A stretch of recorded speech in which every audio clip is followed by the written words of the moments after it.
कौन थी वो?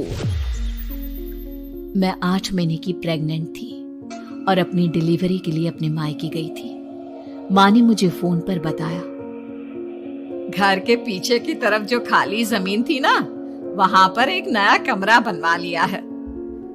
इतने सालों के बाद जैसे ही अपने घर में कदम रखा, कुछ अलग सा लगा।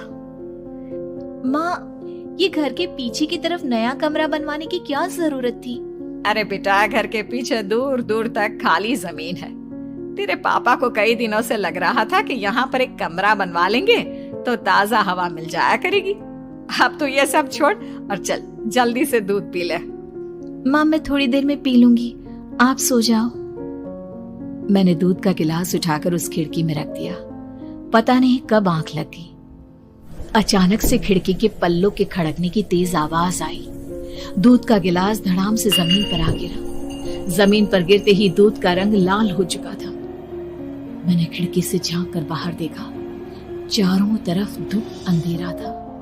उस अंधेरे की तरफ से कुछ आवाजें आ रही थी, जैसे छोटे बच्चे आपस में खिलखिलाकर मस्ती कर रहे हो।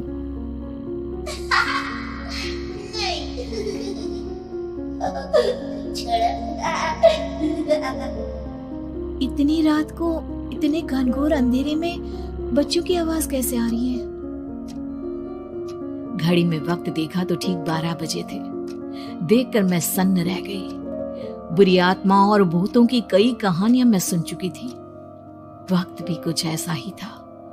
ऊपर से मैं प्रेग्नेंट। सुना था कि ऐसे वक्त में अक्सर बुरी आत्माएं औरतों का पीछा करती हैं। तो क्या मेरे पीछे भी? पसीने से तरबतर बड़ी मुश्किल से, जैसे कांपते हाथों से मैंने उस खिड़की को बंद किया। जल्दी से जल्दी उस कमरे से बाहर निकलकर माँ के पास जाने के बारे में सोचा, लेकिन जैसे ही दरवाजे की तरफ पलटी, लगा कोई साया हवा की स्पीड से दरवाजे के सामने से गुजर गया। मेरे गले में अटक कर रह गई। मैं जोर से चीख कर माँ को बुलाना चाहती थी, लेकिन वो आवाज खुद मेरे कानों तक नहीं पहुंच पा रही थी। तो माँ तक कैसे पहुंचती? खिड़की के पल्ले एक बार फिर तेज हवा के झोंके से धड़ाम करके खुल गया और पूरी ताकत से मैं चीख पड़ी। जानती थी मेरी चीख की आवाज सुनकर कुछ ही सेकंड में माँ वहां पहुंच जाएगी, लेकिन ऐसा कुछ हुआ ही नहीं। मेरा कलेजा डर के मारे फटा जा रहा था। आखिर माँ ने मेरी आवाज क्यों नहीं सुनी? इतनी गहरी नींद में तो माँ कभी नहीं सोती। ठीक पीछे खुली हुई वो खिड़की। मुझ में इतनी ताकत नहीं बची थी कि मैं पलटकर उस तरफ देख भी सकूं। हवा का एक सनसनाता हुआ झोंका उसी वक्त मेरे कानों से आकर टकराया। लगा जैसे किसी ने दबी हुई आवाज में धीरे से मुझसे कहा, चली जाओ यहाँ से। मैंने दोनों हाथ अपने कानों पर रख लिए और एक बार फिर ताकत लगाकर जोर से चीखने की कोशिश की। माँ! पापा!